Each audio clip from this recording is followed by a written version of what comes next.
Get in, loser. We're going to Kyoto. It's our day off. We're gonna go to the temple, stop at the 7-Eleven, do whatever.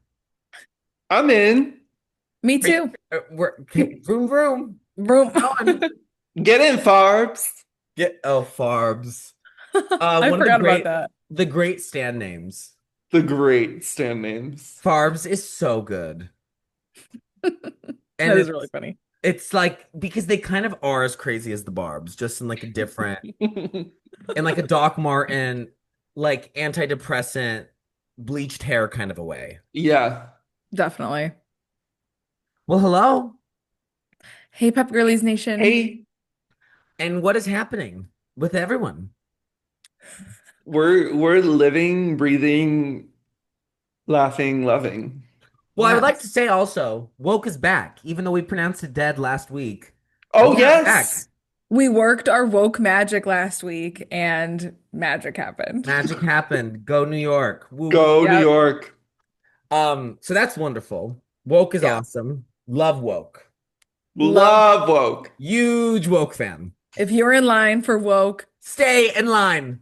stay in We'll Dude, line. do you get you remember that there. one tweet We'll that made get us you in the room. Do you remember that one tweet that made us laugh so hard that was that format? And it was when they were casting the Wicked movie, and it was Anna Kendrick, if you are in line for Nessa Rose, stay in line. She would have been in like another universe, she would have been good She would have Nessa. been sensational. Like sensational Nessa Rose. Dare I say, like Oscar nom?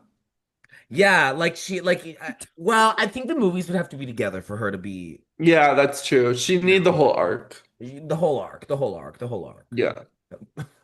Noah, when he's talking about putting animals in the flag. The whole arc. The whole How The arc. much whole arc, the space are whole the arc, animals going to take up on the arc? The the whole whole The arc. arc, whole the whole arc. arc, the The whole whole arc. arc. Oh my God. We're stupid. We Oh, love a bit here on we Pop love Girlies. that. We Yeah. love a bit. Huge bit Huge fan. Bit fans. If you're in line for the bit, stay in line. Stay in line. Okay, we also, do you know what else we love? Our hot tracks. Yeah, we love Yes. it. Little segue. Maria, what's your hot What's track? your What hot song have you been track? listening to? Oh my gosh, yes. Well, I can only infer that Levi and I's hot tracks will be by the same artist because we seem to have like communicated telepathically somehow, and we both had like major Bjork journeys over the last week. And like Our I'm someone cycles are who linked up. Our Bjork cycles are linked. yeah, our Bjork listening cycles are low-key always synced. They're It's so kind of synced. It's not even. And our Kate Bush cycle is also synced too. like it's kind of frightening. Yeah, I like don't know. we get connected on such a deep level with our like art pop divas of Yeah. yesteryear. It's a sisterhood. I don't know. It's crazy.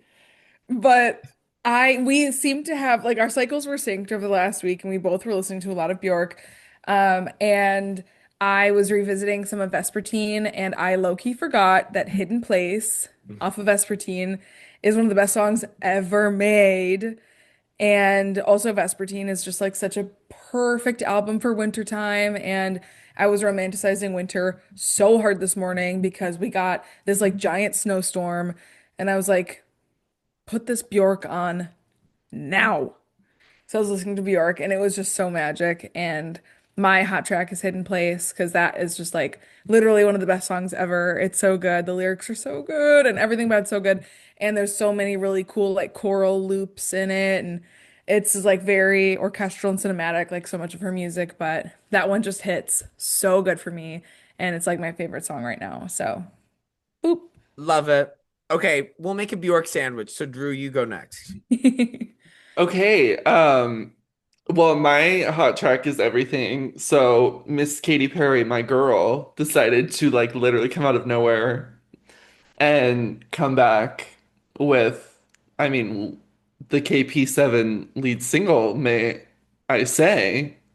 Um, and yeah, it's Band-Aids and it's so fucking good. So Is it confirmed album? yes, It is confirmed. because so in the section where she does like the surprise songs in her show, she's been doing that song and like in the new song Band-Aids she's been doing. And before she sings it, like the like locked uh there's like a little locked icon on the screen that says KP7 and then it unlocks and then Oh. she starts singing it. Okay, so yeah, it is the lead single of Ooh, that's so KP7. cool. Yeah. Girl, this song has been stuck in my head. Oh girl, it's everything. I cannot stop singing it. Bleeding now, bleeding now, bleeding now. Bleeding now low. Band-aids over a broken heart. Heart. It's like literally, Katy Perry, you've done it again. Constantly raising the bar. Con Constantly raising the bar. like she really got up in there and cooked that beautiful song. It's so good. I don't know.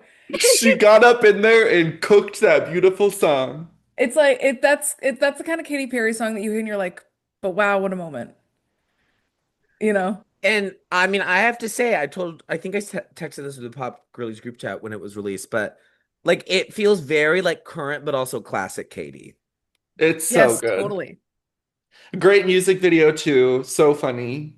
Oh, but then Yes. also that the part in the bridge when she sees the daisy Yeah. and Well, like that that's was Levi Bait. and like that's what motivates her to like, leave Yeah.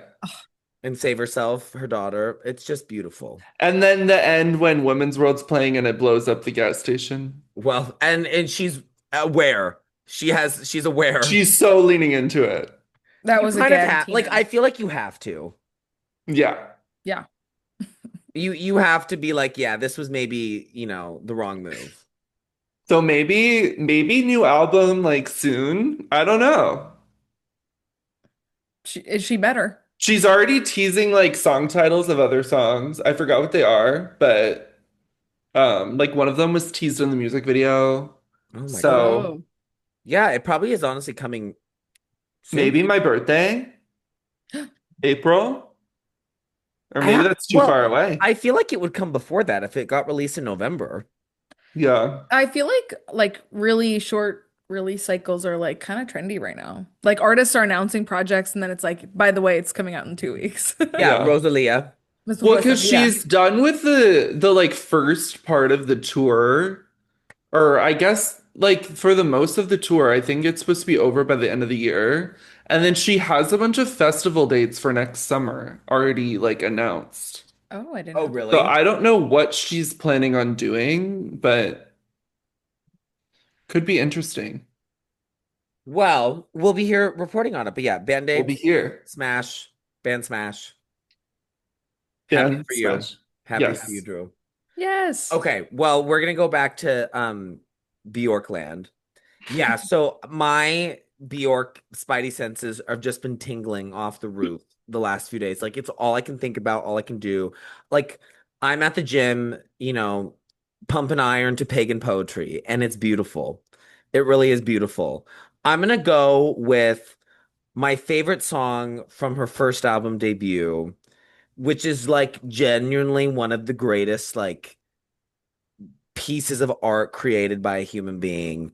It's a song called One Day, and it is just like Oh my God. beyond cathartic, moving, thrilling, electrifying. It has this like just gorgeous production. Her vocal performance is unreal. It like is this song that just inspires this feeling of like desire and yearning and longing and release. It's everything. It's It's everything. also like so groovy. Yes, and it's You wouldn't also really it's expect it. really long, but it doesn't feel long because the song's like over 5 minutes long. But I don't think it Yeah. feels like it's a 5 minute long song at No. all. So yeah, it's everything. We love it so much. It's so beautiful and special, and that's what I have. That's what I have about that hoe. Yay. So yeah, Yay. that's it. Okay, Cool. are we Well, about should to we get into get it? Are we punished? punishers? I think so. I think we are. Cool. All right. So the album this week, we're doing Punisher by Phoebe Bridgers. It is her second studio album. So we haven't done a Phoebe album yet. Obviously, she only has the two studio albums. So I'll kind of give a little bit of context on who Phoebe Bridgers is. So she was born in Pasadena, California, and was raised also in California. So she had always kind of had an interest in music. She studied jazz, actually, which is kind of cool, where, she ended up, obviously, as like an alternative rock artist. But she studied jazz at the Los Angeles County High School of the Arts and then was planning to go to school at Berklee College of Music in Boston, and then decided at the orientation that she didn't want to go. So she didn't go, and instead just stayed in the uh, Los Angeles area. Her parents divorced when she was 19, which I think uh, it's highlighted a lot, her familial kind of relationships in her music, specifically with her father. And so I think that definitely informed a lot of what the song, specifically like Kyoto on this album, is about her relationship with her dad. And so I think that that's really important to highlight. And yeah, so she came up. Instead of going to college, she just, really popped off in the music scene. So her first studio album, Strangers in the Alps, was a huge indie favorite. I would say her song Motion Sickness grew very popular in the indie music scene. And then this prompted her touring the album. And once she kind of toured the album, I feel like, garnered a lot of fame through that and made this next release something that was highly anticipated, specifically by like the indie music scene. So this album was released June 18th of 2020. I would classify it as indie rock or alternative rock. Uh, and yeah, so it's her second studio album. The first single was Garden Song, which came out actually in February of that year. And then following with Kyoto, that came out April 9th. And then I See You came out May 19th. And then both I Know the End and Savior Complex were singles after the album was already released. And the album was actually made or distributed by her independent label, Dead Oceans, which actually came up from Indiana, which I thought was really cool. And now they have a lot of great artists on their label. Like I know Maria, that band that you love, is it Krungbin? Yes, yeah, Krungbin. There, and then isn't I think Muna is also through Dead Oceans, correct? I think Phoebe got them signed through there, right? Well, yeah, on her imprint, which is like Yeah, her like label, but that's through Dead Oceans. Yes. yeah. Mitski's on Dead Oceans, I believe as well. Yes, that's who I was forgetting. Yes. Um, so yeah, really cool. So yeah, so let's see. Oh yeah, so how the music kind of came together. She actually played a lot of these songs for the first time when she was touring Stranger in the Alps. Because she made a lot of this album with her drummer, Marshall Vore, which is actually really, interesting because a lot of the music is about their relationship.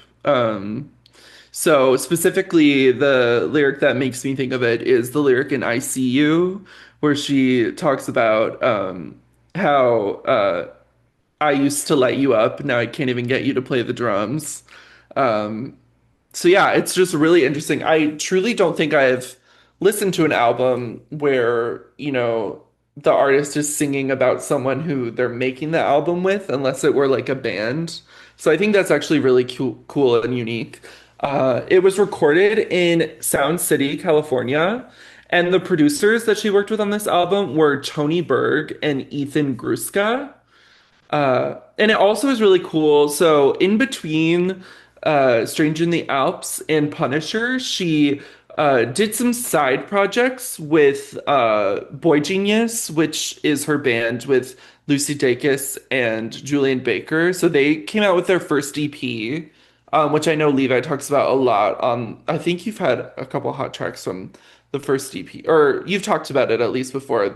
Amazing work. And which obviously after Punisher came, they had a huge era after this album, Punisher, came out. And then also uh, Connor Oberst from Better Oblivion Community Center. Uh, they all of those band members are featured vocalists on the album, so you can kind of hear them in the background. Specifically, I hear a lot on Graceland 2. I think that's a song where you, if you are really listening in, or if you have a good pair of headphones, you can really hear like specifically like Lucy and Julian's voice. So I think that's really cool. The album obviously explores a huge range of concepts. So it's it kind of starts out with like a almost depressing love song with Garden Song, but then it really takes off. It explores her relationship with her father. It explores obsession in a really heartbreaking way. And then it also explores like apocalyptic and existential kind of ideas as well, which I think is really cool and really builds this whole kind of atmosphere that is created with it. Um, so while I feel like Stranger in the Alps got her really known in the indie scene, I feel like this album really put her in the mainstream in a really prominent way. So it was really cool. So this came out obviously during COVID, but she ended up selling out a headlining tour 2021 into 2022, and then actually then did a larger tour in like outdoor like amphitheaters, which were obviously a huge step up for her in 2022, which Levi and I were able to go see. And then she actually finished the Punisher era opening for the Eras tour, which I think is really cool. Um, Truly crazy that there was a lineup of the Eras tour where it was Gracie Abrams, Phoebe Bridgers, and then Taylor. Oh, Like that was a show that existed. I That wish was a ticket that existed. I wish I could have seen it. I know. Crazy. Um, so yeah, so kind of going off of the critical reception of it, it has really great critical reception. It has a 90 on Metacritic, which has to be one of the highest that we've ever talked about. Um, I tried to find some negative reviews of it, and I really couldn't find any that were negative. It has an 8.7 on Pitchfork, which is really great. And then I also looked through, and it had made almost every end of year album list from like every major publication. So it made the Rolling Stone, Pitchfork, New York Times lists, and then it also got 3 Grammy noms. So it was nominated for Kyoto in 2 rock categories and then alternative music album. Probably should have been nominated for album of the year, but um, it's okay because Tay won. Um, so yeah, and I also want to talk about the album cover, which I really love. It's by a Swedish photographer by the name of Olaf Grind. I hope I pronounced that right. But the album cover, it's just so unique and really puts you into the atmosphere of the album. It's photographed by this canyon at night, and it has kind of a red light showcasing Phoebe. So yeah, I think it's really cool. And she's wearing a skeleton onesie, which definitely fits her vibe Well, and for that's sure. also interesting because the Stranger in the Alps, that album cover has a ghost on it. Yes, Ghosts were yeah. kind of the theme of that album, and then it got moved to like skeletons, and like she like maintained that like skeleton image kind of with every performance, and like as the Yeah. era went on, like it kind of got a bit more refined. Like, do you remember that like dress that she wore to the Grammys that like Yes, had the Gucci yes, and it was that rib bedazzled. cage. Yes. Like it was just a very great way to keep the theme very consistent throughout the era. Yes. Yeah. So yeah, that's all I wanted to talk about in my initial breakdown. But I obviously have some thoughts for when we get into it. So yeah. Okay. Um, let's have Levi go first because I already kind of know what Levi thinks, but we'll save Maria. Me, I'm honored.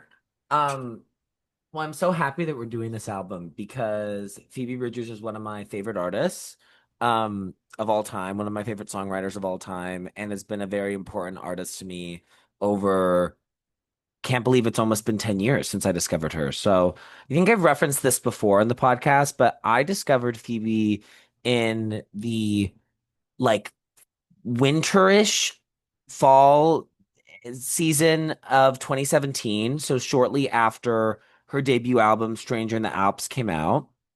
And I found her through just going through reviews on the website, the AV Club. And I remember just being very taken by the album cover. And I thought the title was weird. And so I listened to the record and I was like pretty blown away immediately.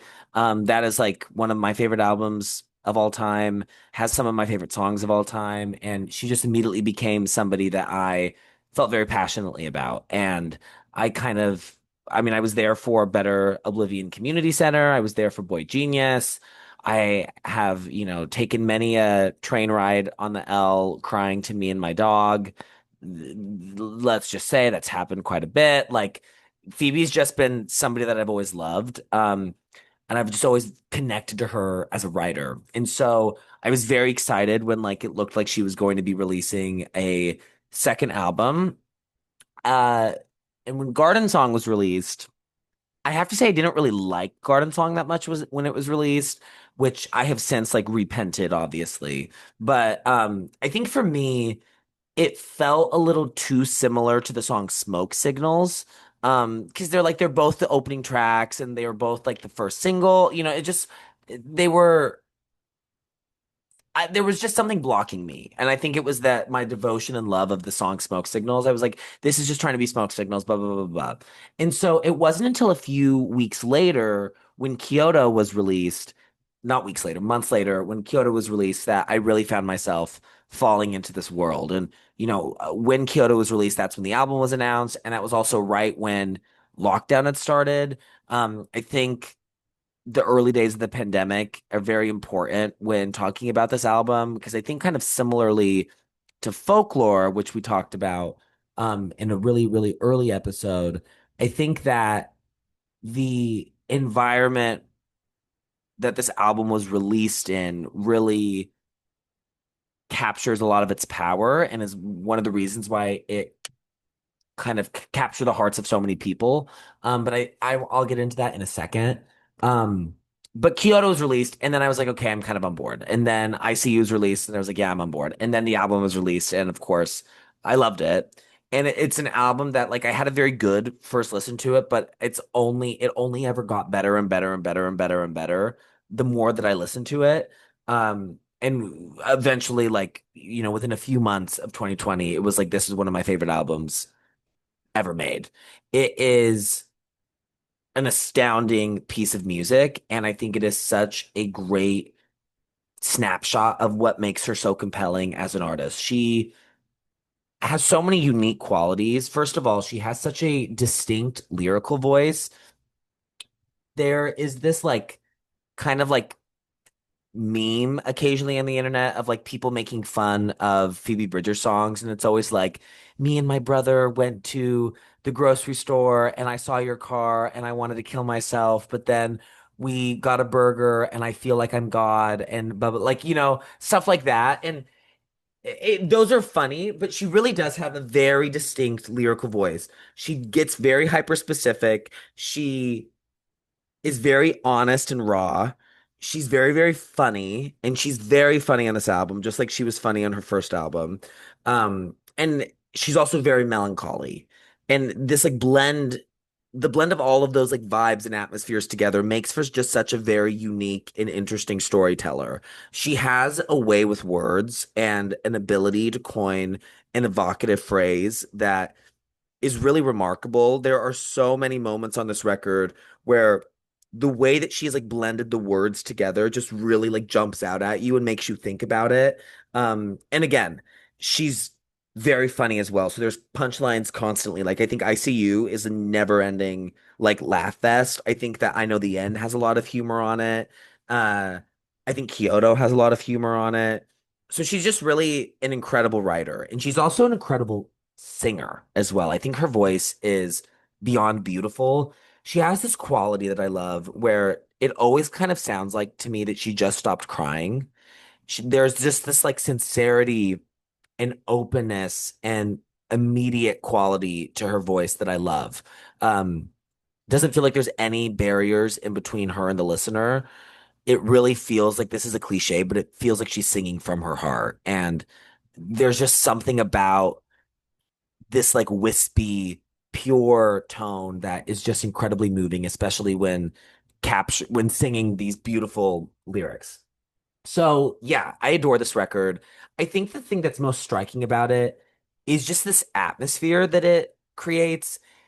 Drew mentioned this, and I'm really happy he did, because what I think is so interesting about this record is that this a lot of this album is about the end of the world, and like she uses apocalyptic imagery and supernatural imagery kind of all throughout the record in various ways. And then, of course, the album literally ends with the world ending on the song I Know the End. And first of all, it's just very effective and it's done in such an interesting way. It's such like a unique world to live in as a listener. But the fact that this album, which is kind of about the world ending, was released when it felt like the world was ending was really so impactful. And similarly to Folklore, this album just had this very like vulnerable, emotional quality to it where we were all sitting in our houses, scared,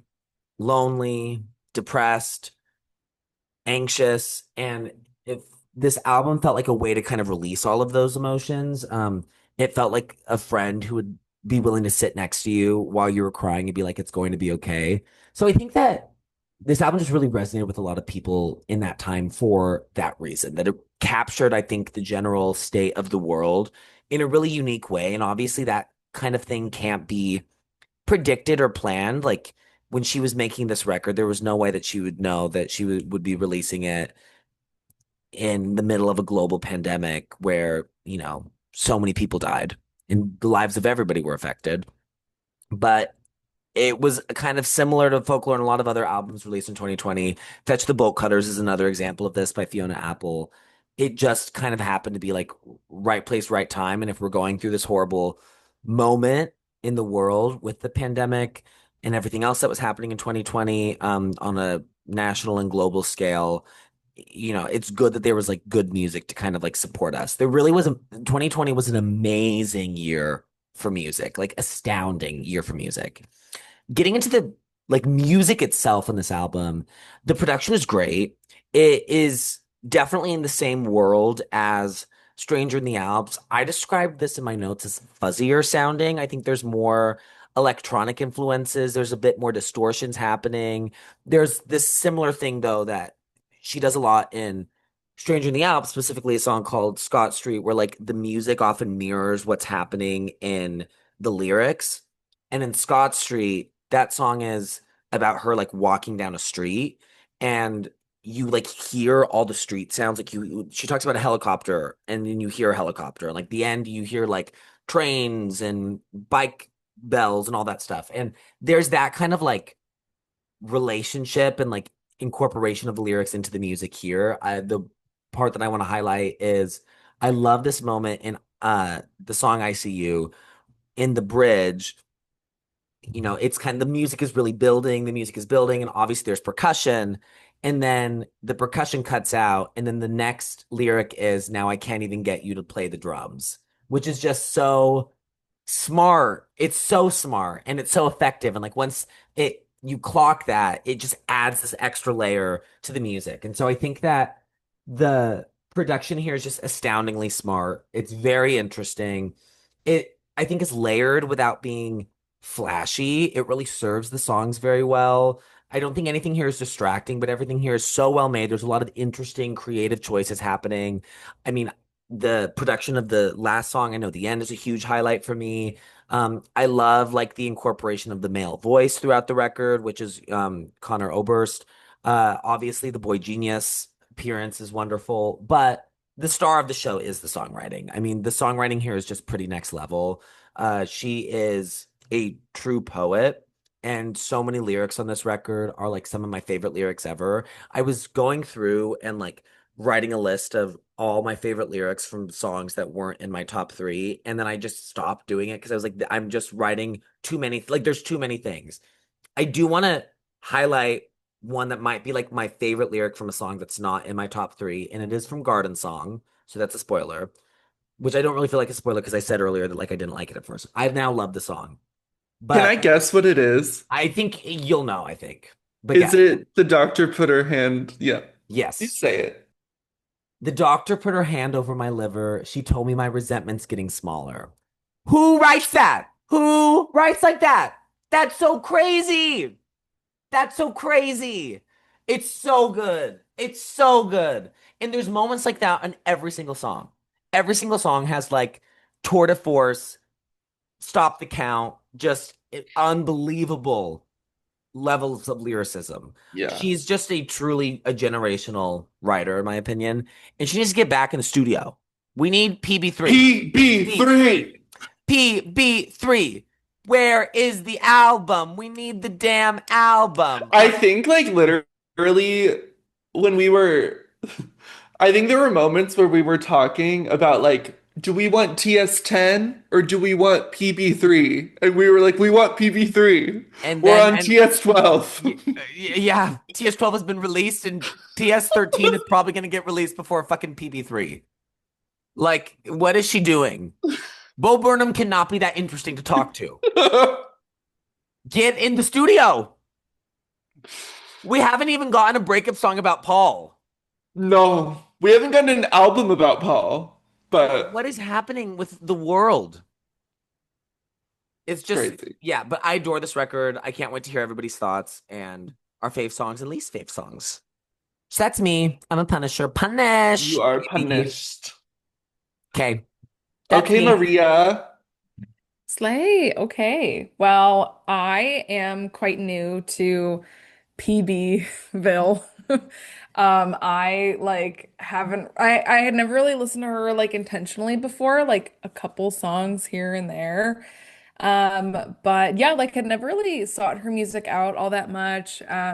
Was definitely aware of her presence because especially like 2020, like TikTok, COVID, like her presence was like extremely well known, and her SNL performance was just like so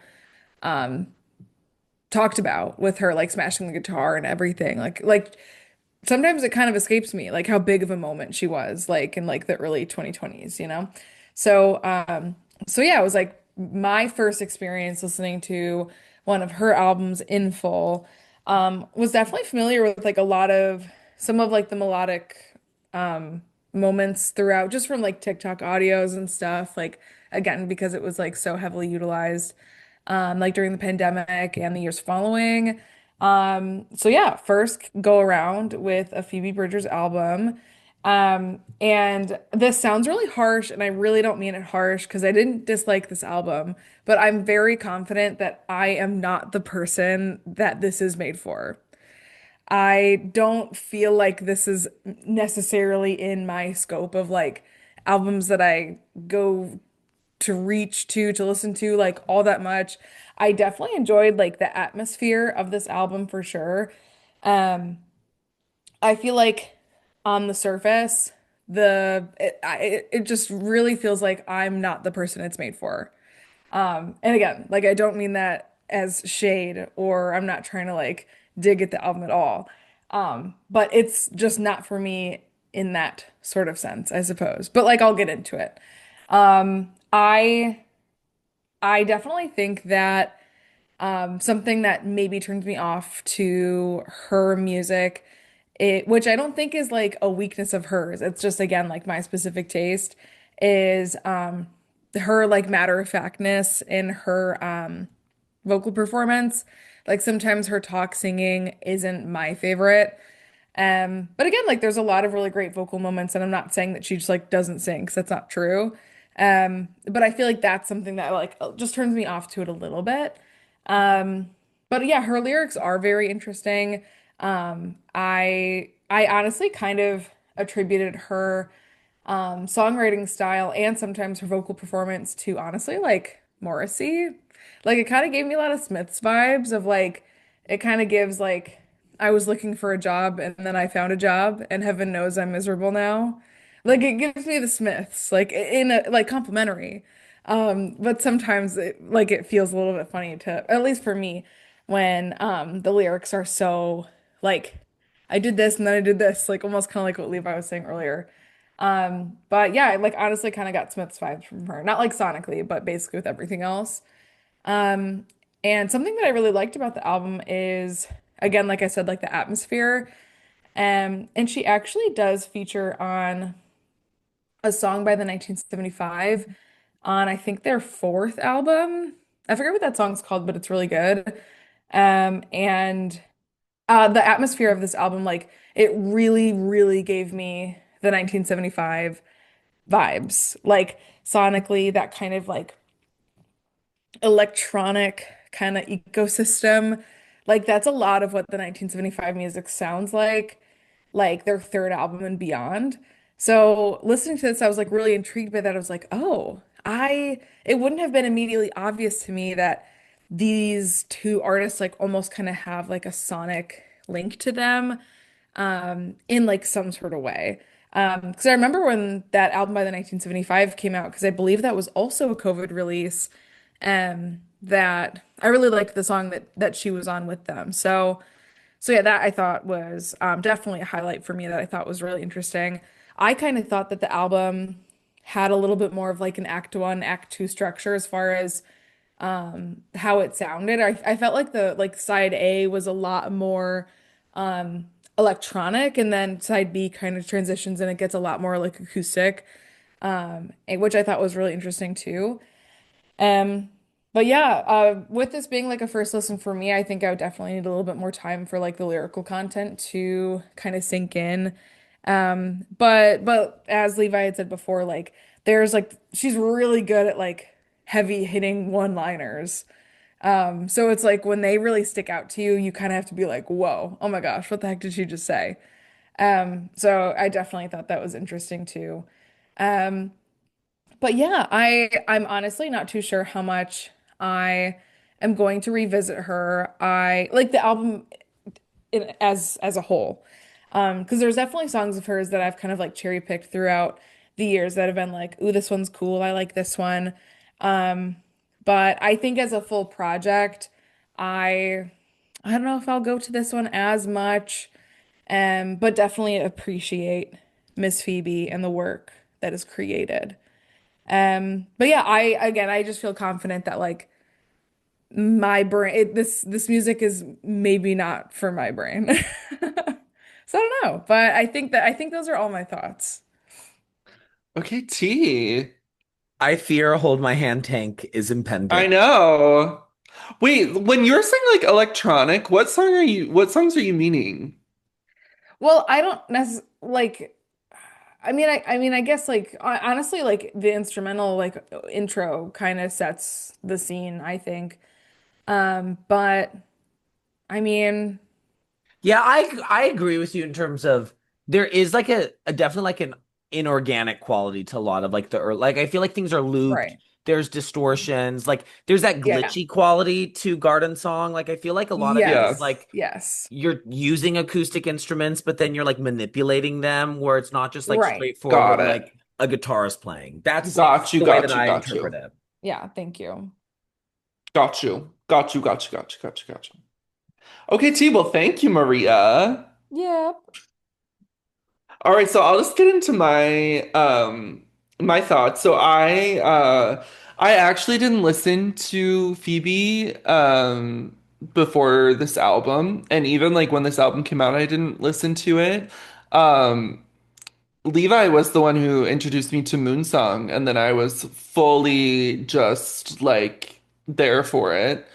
I feel like at the time, and um there actually is a funny Levi text to correspond with this. But I was under the What impression, did I I feel like say? I saw so many tweets at the time that were comparing Punisher and Folklore, like just because they came out in similar times.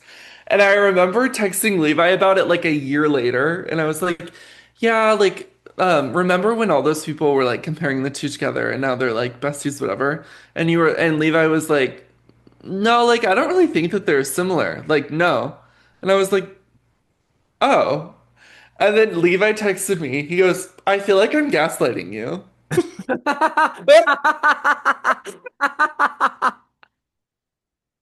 Because I was just so confused. I was like, wait, this is the whole reason why I never listened to it. Because so many people were like kind of hating on it because hating on Taylor because they thought that it was some sort of like copycat thing, which obviously it wasn't. But it's just so funny that Levi was like, no, no. I feel like I'm gaslighting you.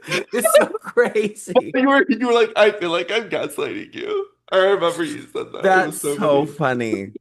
God, I love that Um, feeling when somebody tells you something that you said that you don't remember, but it's so funny. And you're like, like I just do it for the love of the game. I really do.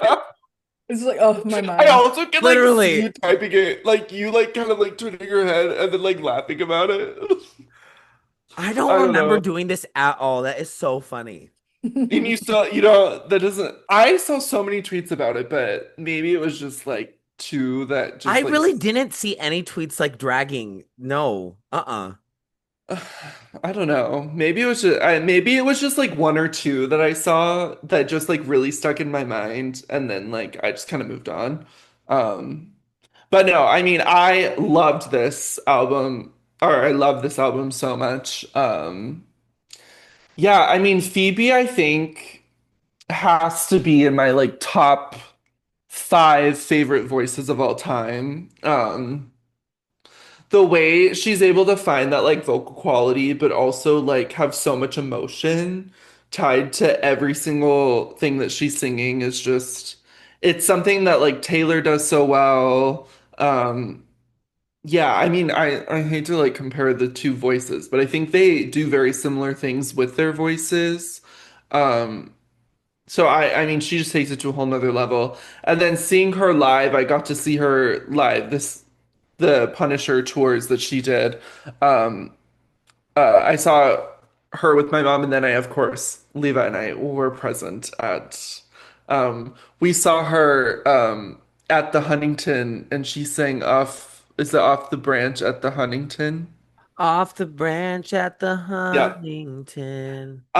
And so when Levi and I saw her, it was just like really cold, and I remember it was June, and it was really cold, dreary, Very dreary. like very Phoebe Bridgers-esque. Which And is then when funny I because the saw, day before it was so warm, and it was yeah, perfect as the day before we saw Haim that's right, at the same venue. at the same venue. And it was also funny because when I saw her with my mom, they had to move her set forward because there was going to be a rainstorm. Mm. And then there was a giant thunderstorm that happened immediately when she walked off stage. She brings it with her. She literally brings like this weird ass weather with her. But no, seeing her live is like insane. I mean, she brings all of that same energy um to her live performance, which I think is so great. Um yeah, and then this song also, something that hasn't been mentioned yet. I listened to this a lot.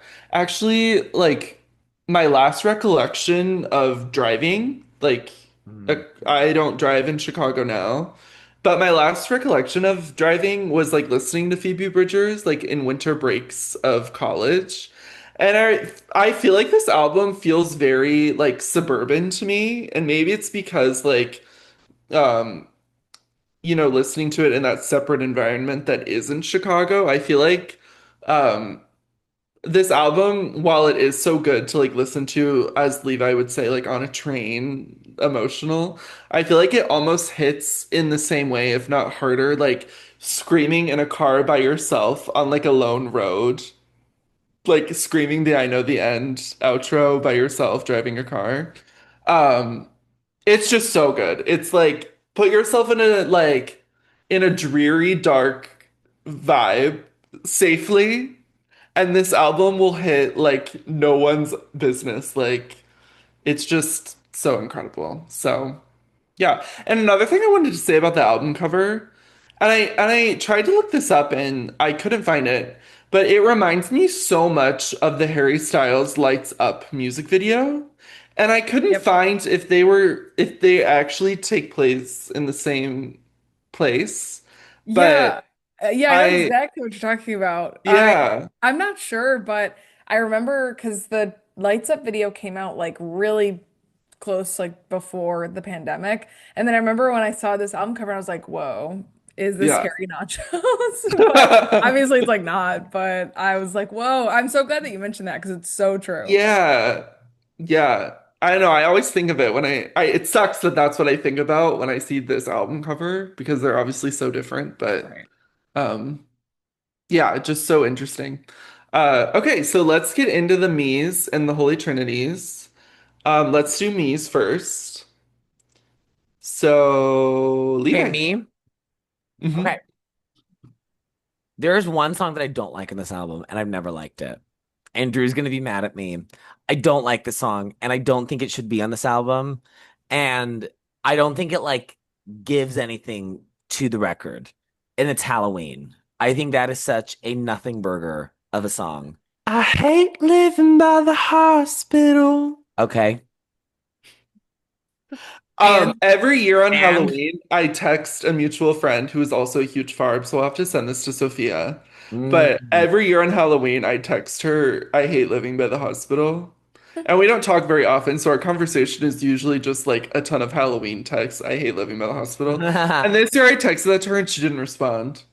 whoa. So like Oh. I fear that we may have lost touch, but like I'm willing to like understand that she's gonna text back soon, but it's November 10th when we're recording, and I'm waiting for the sirens go all night text. Well, she is in grad school right now too, so maybe she's just Oh, like, that's right. I forgot. So yeah. she's busy. Okay. But yeah, it's just I just I don't know. I think it's boring and I don't think And it's you've always and I've had never this. liked it. I've never liked it. I've never fucked with it. And I've tried to fuck with it. I just don't. I don't. So yeah, that's mine. Tea. Maria.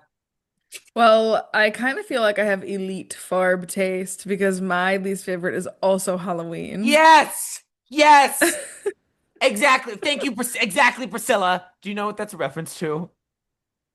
No. No. You know that Renee Rapp video when she's like, Oh, yes. there is a man, Oh. buddy, who has a bus company, and then like Yeah. somebody yelled, and she goes, exactly, Priscilla. Yep. Oh my gosh. Well, yeah, I mean, I basically agree. I thought the lyrics for this were intriguing for sure, but like I was the most bored at this point in the album. Girl, So, I was so For bored. me, it's that outro.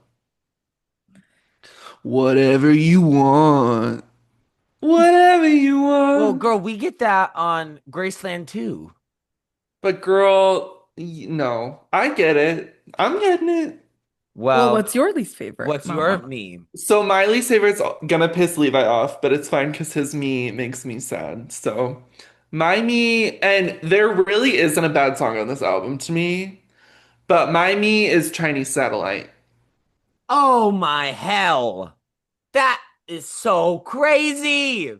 Yeah, that one I Dude, just, that is so crazy because Halloween, Boar Fest of the Year, Chinese Satellite, it's infinitely not, I mean, interesting Chinese song. Satellite is not a bore fest to me. It just, if I'm going to listen to a song on Punisher on its own, the last one I would do is that. It's just so sad. It's just sad to me. I think I want it to have more vocal power. Because I think so much of the power of the song She's is the screaming at the lyrics. end. She's going, ah. But that's much more production to me. The production is what I love about that song the most, and But the she's lyrics, singing. obviously. I know, but the vocal range, I guess, is not as big in that song. You are cuckoo. I know. And I had to find something I to know you put think I'm last. cuckoo for mine, but I think you're real cuckoo for that. I hope that the years would have Call me cuckoo. taught you the lessons and the wisdoms and that you would have come to your senses, but it just didn't happen. It didn't happen. Okay, well, are we Okay, going to move on? yeah, Holy Trinity. Okay. Okay, Lavita, what's your Holy Trinity? My three, I still haven't decided because this is so hard. Like my three, It is really hard. it's My so hard for three, me. my two and one were, I don't know, maybe this will help. My two and one were like so clear to me, but my three, I was like, what if I just went for a fucking passion pick right now? I am feeling the exact same way because my Yeah. one and two are have so been locked in. And I feel like my three has like fluctuated throughout the years because there's a lot of songs on this record that like exist in the same plane for me. So I'm gonna go with the one that's speaking to me now in the moment, and it's ICU. Okay. That I love when she gets in her rock bag more. I mean, obviously I love a Phoebe ballad, but like it is just always fun when she like does something up tempo. I think Totes. there is just this like vivid quality to those lyrics that I love. I think that that song makes me laugh so hard, and this like conflicted bittersweet feeling is one that I can like relate to. And it has some of my favorite lyrics on on the record. I mean, I love the like gut punch of I hate your mom. I hate it The when she opens her greatest, mouth. the greatest piece of merch that I've ever seen Levi buy is It's the I great. hate your mom tortille. I know, and I don't know where it is. I've lost it. I don't know where it is, or else I would have been wearing it. So I'm wearing my Nora shirt instead. Um, but but then just even the lyrics before that, the if you're a work of art, I'm standing too close. I can see That's mine ghosts. favorite. Like that is just everything. And I love the ending that I'll climb to the window again, but right now it feels good not to stand. Then I'll leave it wide open, let the dystopian morning light pour in. There, she just has this way of setting the Poetry. scene and having those one-liners, like Maria said. I literally could like say every single lyric on the song. So that's my number three. My number two, one of the greatest songs to me of all time, a song that is very important to me, one of the best album closers ever, and a song that does one of my favorite things a song can do, which is it changes the kind of song that it is halfway through. I know the end. Like, I know the end is just everything. That song truly is an odyssey. It is a journey. Again, it is so vivid. You can see all the lyrics, and there is this like melancholy, also funny, also yearning quality to them. There's like a lot of like threads that get tied. Like I love when she says, when she talks about the bird. Where does she talk about the bird? Do you know what she's talking Yes, about? the bird. Wait,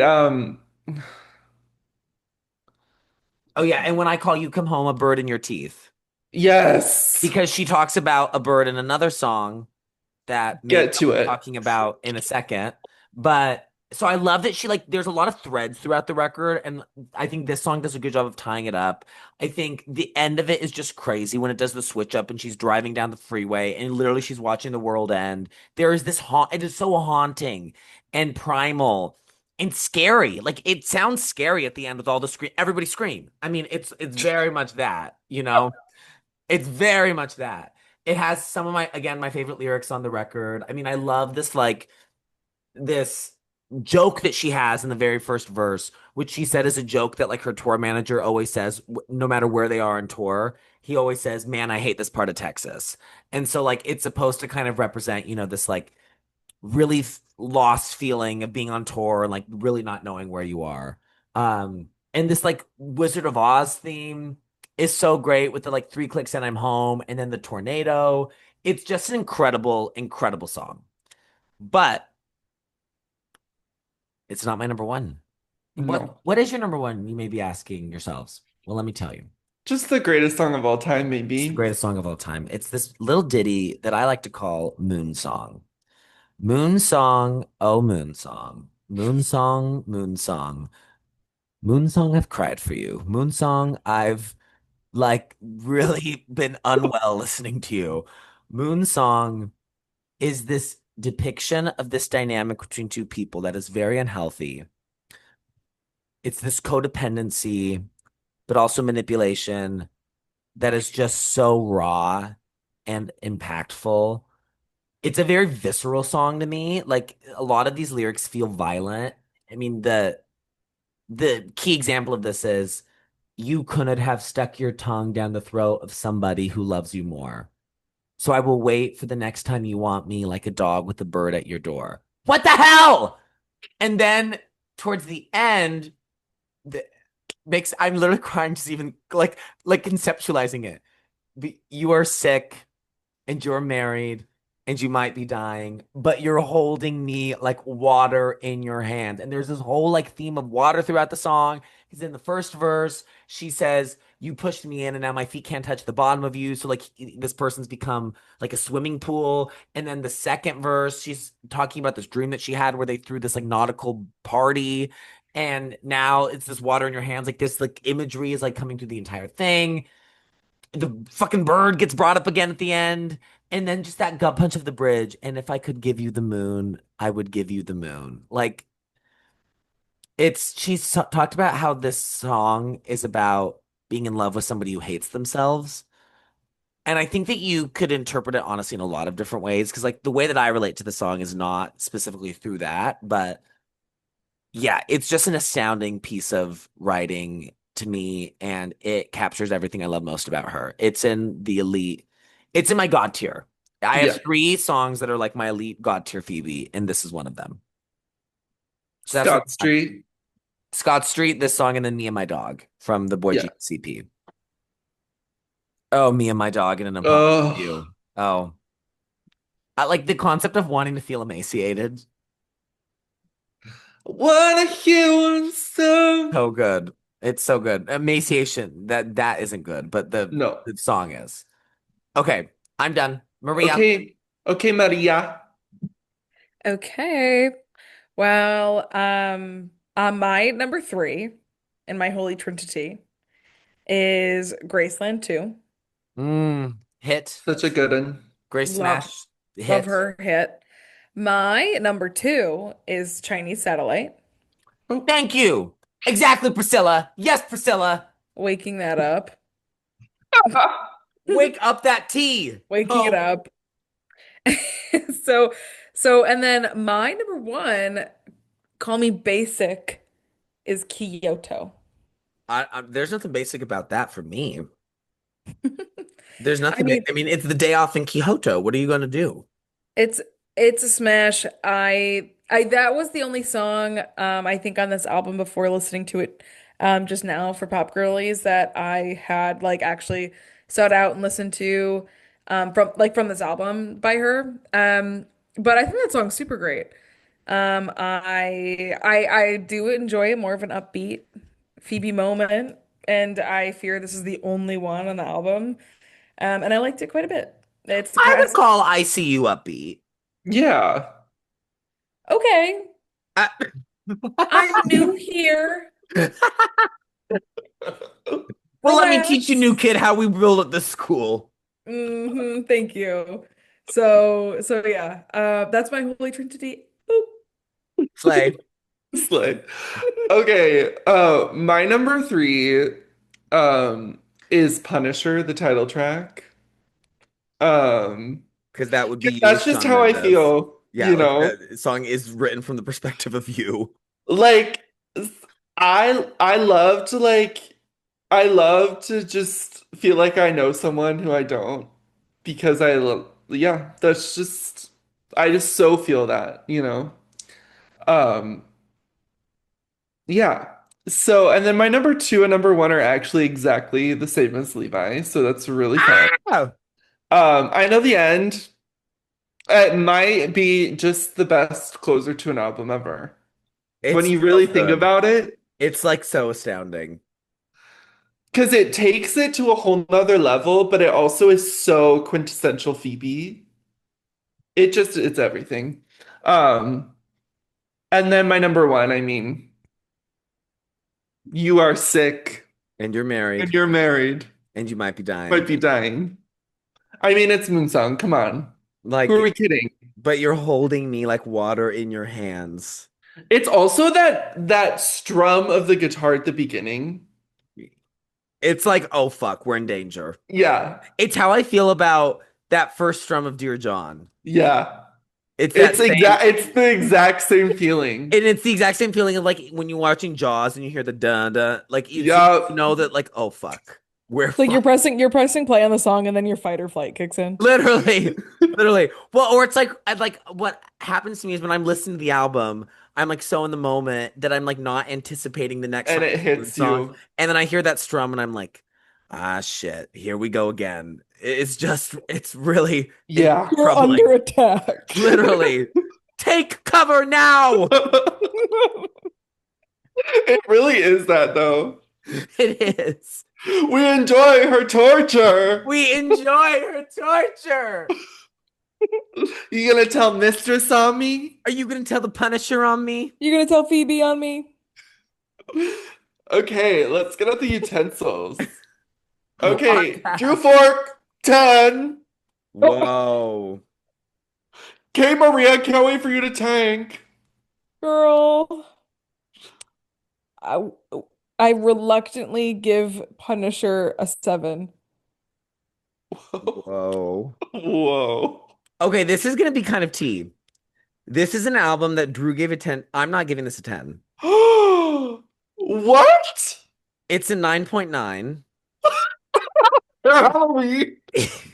because Halloween. I can't in good conscience because a lot of other albums that I've given 10s to might have a song that like I like am not drawn to, but like I think it like deserves its place. But I just can't justify Halloween being here. Like I just don't know why it's on this album. I'm dying. If it was gone, it would be easy 10. Easy 10. It is 10. I love it as much as I love 10s, if not more than a lot of my other 10s. But I'm just trying to be, I get a lot of shit from the listeners Yeah, of I the get it. pod for being too I'm kind. getting it. And so I have to stand on my business. It's not, is it clocking to you that I'm standing on my business? Yeah. That I have to be consistent, and Halloween is Chop Ho, and I have to treat Chop Ho's the way that they deserve to be treated. Girl, when you're Oh. chopped, you are chopped. When you're chopped, you're chopped. Like, it's sorry, Phoebe, you are everything in the world to me. But Halloween, what were you thinking? You were asleep when you wrote it. Like, it sounds like you were so tired. So, girl, I don't fuck with that song. She is so tired because she hates Wait, living by really? the You don't? hospital. But yeah, could you not tell that I don't Could like you not tell? But Drew, it's true. I never liked that song.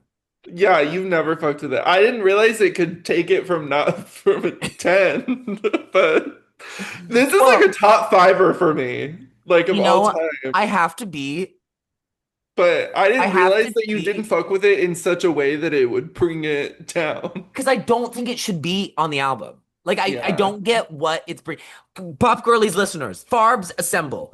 If you tell me in the comments on the YouTube after you press like and subscribe, what you think this brings to the record. Why should this song be on this album? Maybe you Yeah. can change my mind and maybe I can retroactively give it a 10. Maybe. Question for the culture. It's a question for the Someone's culture. gonna say like Halloween saved someone's life or something. That's great, but that's not why it's on the album. Like, you know, that's an after the fact effect. And if it is, that's wonderful. Well, first of all, if Halloween is saving your life, then mama, you are in some trouble because that song is depressing. What about that song is giving you hope? Whatever you want. Like, what about the song is being like, I have something to live for? I don't know. I don't know. Somebody better be dying. Somebody, like, literally. Literally. What do you have to live for if that is the best in your life? I don't know. But my God. Yeah, we're taking it a little too far. Okay, it's We're got getting really near dark. violence. I have not wished violence on anybody and I reject this. They want you to be Mother Teresa. Like, you can't do anything here. Okay. Oh Oh my wait, God. we're done, right? My, yeah, yes. Oh. Oh, we're Oh done. wait, Maria. Guys, big week Oh next my God, my week. stomach hurts. Oh my gosh. Okay, well, Pop Girlies listeners, everybody get excited. By the time every person that listens to the pod hears this, I should hear you jumping and screaming and cheering from wherever you are at in the world. Run to Wrigley Field. There should be tremors all across Chicagoland. Literally, literally. I should be able to feel it because next week we are returning to Mother Monster. And girl, where do you think you're going? Because we're doing Joanne. That's right. That's right. Get your cowgirl hats on and That was so crazy. I feel crazy. And girl, Where do you think you're going? did you say the name? Yes, I said Okay. oh, Like we're we were doing laughing Joanne. too hard to hear. You guys were gagging and giggling, but yes, we're doing Joanne next week. It's literally been since Mayhem was released that we've done a Lady Gaga album, so we're finally Yeah, we're because you're very conservative with them. You're very precise in when you dole them out. Yeah. yes, Taylor because has so many that I don't really have to be thoughtful. I can just pop them out whenever I feel like one. yeah, the gluttony on display is insane. It's agreed that they only talk about in the Bible. Exactly, exactly. No, I like to be very, yeah, very strategic with when we do Gaga albums um because you know, I could get quite ravenous and blow through them all really fast. So I want to make sure that we take our time with each Gaga album. So yeah, we're doing Joanne next week, which is super exciting. Um, and yeah, it's actually kind of timely because like she basically just did all of Joanne for like surprise songs and bow songs as she's like continuing to tour with the Mayhem Ball. So kind of nicely timed. It's kind of coinciding with Joanne like being talked about again, which is cool. So yeah, everyone, make sure to listen to Joanne again before next week. And I'm so excited to talk about it. Maria, if you don't show up in the Zoom next week wearing a pink cowgirl hat, we have to reschedule. If you can believe, I actually don't have one. I would need to procure one. So, Procure. procure. You said it the same way that Miss Kasha Davis said welcome. Look, yeah. We need to procure. The same way Frankenfurter says hospitality. Hospitality. Okay. Okay. All right. Well, I know the end. So, I'm gonna Girl, go to the garden song. and I got a day off in Kyoto tomorrow, so I gotta go. Boop. Okay. did you Bye, just say Shanti. boop? Did you just say boop? We go see Boop.